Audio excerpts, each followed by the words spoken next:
Do your children or grandchildren refuse to eat anything but plain pasta? Maybe getting them to eat anything that resembles a vegetable is an almighty battle. Or perhaps you have nailed this one and you'd like to share your advice with us. We'd be delighted to hear it. Give us a call, 0207 862 2222. Child nutritionist Lucy Upton joins us. Now, this is a big deal. Yeah. Because as parents, I mean, we're desperate to do our best for our children. Always, always. And, you know, what they eat is absolutely pivotal to their development, their health. It does matter. Yeah, You're not overemphasising it to say it does. It does. Yeah.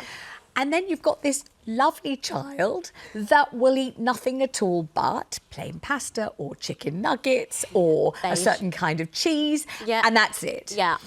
What do you do? And I think the first answer is don't panic, isn't it? I think that is exactly the first answer, I think. And I'm a parent too to a toddler, as are you. You've got kids at home. Yeah. And the instinct within us is to think this is a big, big, big issue and I really need to fix it.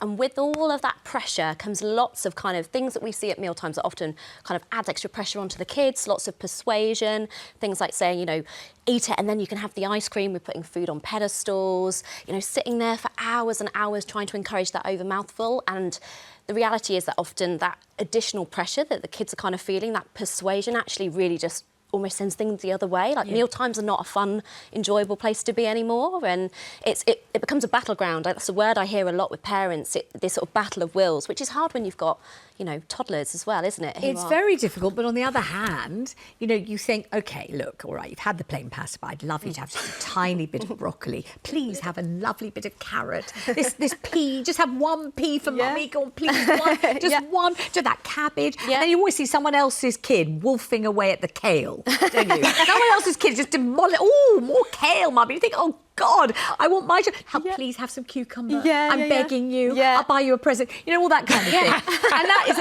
absolutely terrible. But I think it would be fair to say we've all done it to some extent. We have all done it. We have all done it because it comes from a place of worry and it comes from a place of and that comparison you were talking about. And I think that's more rife than ever. Seeing all of this sort of perfectly beautiful, all over social media meals. Here's what my toddler ate in a day and they consumed all of the kale and everything. And then you're sat there thinking, mine's had 2 mouthfuls of pasta and lived on photosynthesis, you know, for the rest of the day. So it's really hard. So what do you... Is it about calming yourself down? Yeah. Or is it about thinking of a way that might make this little floret of broccoli seem attractive to your child? What do you do to kind of push it forward a little bit? So normally, there's a few things I'll normally talk to families about. The first is exactly like you say, that idea. And it's easier said than done. I'm not going to pretend that it's easy to just be like, just relax, just relax. Because if we're anxious, it's really hard to tone it down. But kids pick up on that at mealtimes. They pick up on if we're feeling angsty or anxious. So I say, bit of a game face on at mealtimes, nice and relaxed.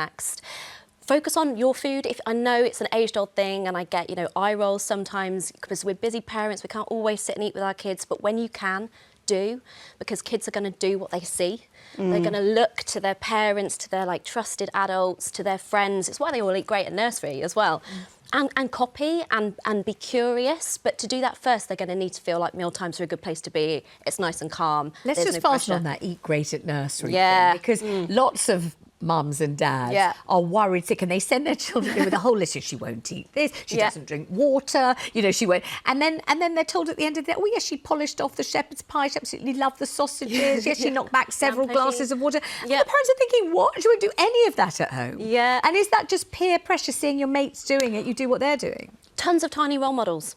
Tons of them. They totally, and they relate to that they're sat at the table with their friends and they're copying and they're watching.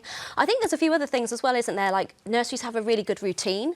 Kids know kind of what's coming next. They always sit in the same sort of place. And also there's probably not as much focus on what they're doing, because as much as the people who are looking after our kids at nursery care, they don't care as much as we do. Right, the calls are coming in thick and fast, but before we get to them, I would like to ask one thing. So my generation, we were much less likely to give our children snacks. And that's because our parents and grandparents, you know, always said the same thing. No, you can't have anything to eat, you'll spoil your lunch. You know, you'll spoil your dinner. Your dinner's in an hour and a half, you're not having a snack, young lady. That kind of thing. Did you have that? My kids eat the snacks, the dinner, it's actually so funny. My kids are such gannets that one time the nursery just asked me. Nice thing to I say. know, my nan used to call me Gannet. that. Yeah, she used to say I'm a gannet, and I was as well. But no, they're very like me. They're very food focused. Yeah. And one time even the nursery said, "Have you given them breakfast?" And meanwhile, I'd given them 2 helpings of breakfast. Right. Because when they get in, there's like a big fruit table at the nursery that my youngest one goes to. She will always say, "Can I have 2 strawberries?" That's her thing. She will always ask for food when she gets there. So they're looking at me like, "Have you even fed her?" So I'm very lucky in that they're very enthusiastic about what they eat. Right, let me ask you about snacks, though. Yeah. Because, you know, these days when I sometimes to pick up the grandchildren, not very often, but sometimes, everyone just shoves a snack at them the second they come out the school door. We never got that. We had to wait to go home and then you get your tea, you know, that sort of thing. Yeah. Is the snacking thing blurring the ability of children to feel hungry? So that's why there are so many picky eaters at mealtimes. Is it not really helping? So it can contribute. I think, you know, I always talk to families about having a regular routine of meal and snacks, and I call it an opportunity to eat right. But if you've got the child who's coming in saying, "I'd like another snack and another snack and another snack," if they're sort of topping up and grazing throughout the day, I see this a lot in clinic. Then children get to main meal times and they're like, "Oh, I'm not as hungry." And because kids are great at regulating their appetite, it doesn't matter how amazing the food that you've got on offer there is. If they're feeling full, if they're not feeling hungry, they may well turn their nose up, and then so ensues a sort of cycle of, "Oh my gosh, they haven't had their lunch. Okay, well I better go and get them another snack," and it can become a little bit sort of cyclical for lots of families. Right, and so the wait till lunchtime, it's not yet? Yeah, I mean, certainly what I would say is young children do, because they've got small stomachs and quite big energy requirements, we want to say maybe 3 meals, 2 snack times a day, but just being mindful of kind of any extras on top of that, sort of picking in between. All right, excellent. Let's go to Claire. Claire's on the line in West Yorkshire, and Claire's children are fussy eaters. I think this is made more complicated by the fact that Claire's eldest son has autism as well. Claire, hi. Thanks so much for ringing. Good afternoon. Hiya. Hi. So what help would you like from Lucy? I think it's more with my youngest, really, because my eldest obviously has got autism, so he's very limited. Yeah, we're looking at a in picture what of them on screen. They're adorable. Oh, I love this. We can see them. This is great. Modern technology is just brilliant when you know how to work it, which I don't. So here we can see them. So what's the issue with the younger one, Claire? So I think he's obviously picked up some bad habits from my eldest. We obviously try and encourage him, you know, with the fruit and the vegetables and things like that. He's struggled with meals at school as well. He's refused to eat school meals. We always try and get him involved with like cooking, and he likes making his own like peanut pizzas and things like that. But he's just very, very beige, like pizza, you know, like chicken nuggets and, you know, things like that. Whereas my autistic one will eat fruit, but again, he's limited to about 10 things that he'll actually eat. Right, so Claire, we get the picture. Difficult. So Lucy, this is very familiar to you, this battle of the beige. The battle of so the children beige. who will eat only beige food. I suppose it doesn't look frightening or threatening. It's Very beige. predictable, they're the same every time. And what I would tend to say is that what we want to do is include some of those accepted foods at meal times. So we want to not present a meal where there's nothing familiar there for children when they're going through kind of a stage of fussiness. We want to make sure there's something at the table exposed alongside other foods. And that exposure bit can feel quite relentless. You know, we hear, 8 times, 10 times. You know, the reality is, some kids might need to see broccoli on the table, mum eating broccoli, people talking about it, interacting with it hundreds of times before we get there. So it's, remember to feed yourself. I always say this to parents, we start catering for our kids. Remember to feed yourself, have some foods on offer that your little one does enjoy, and keep that pressure off. Really keep that pressure off and focus on that connection at meal times. That's what kids love, don't they? They want to be with us. They want to talk to us. You can make the mealtime more than just about the food. Do you think as well, so with greens, sometimes with the kids, I'll make it quite buttery, and then they do like it, or like a bit of butter in the air fryer with broccoli or something, and then they really like it. Would you advocate for things like that? Yeah, I mean, absolutely. Add some flavour. We talk about like roasting vegetables, adding garlic, adding seasoning, adding things in different ways. Because, I mean, let's all be honest, is broccoli our 10 out of 10 most favourite food on its own boiled? No, yes, you've got to encourage. But isn't this one of the things where I always think for this generation, hummus is the saviour. Now, I never thought I'd say that on national television, but isn't it? It is. Because it's really nutritious, isn't it? Full it of is. chickpeas. That's a way to and get you can the- dip stuff in it. Exactly. And you can dip the thing Yeah. you like. So That's if you what I like do with the kids. a stick of carrot, you can dip that. If you really like a cheesy what's it, you can dip Dip it that. away. You can dip a grape in it, a bit of Yeah. apple or whatever you want. Yeah. And you can be totally relaxed. You haven't driven yourself mad cooking it for hours. Well, I haven't anyway. I bought mine from the supermarket. Yeah. And that's an okay thing, isn't it? Oh, 100%. Actually, do you know what? Things like dips and sprinkles, or things where kids get stuck in and they get some choice. It's fun as well, isn't it? It's fun. It's engaging all of their senses, you know. But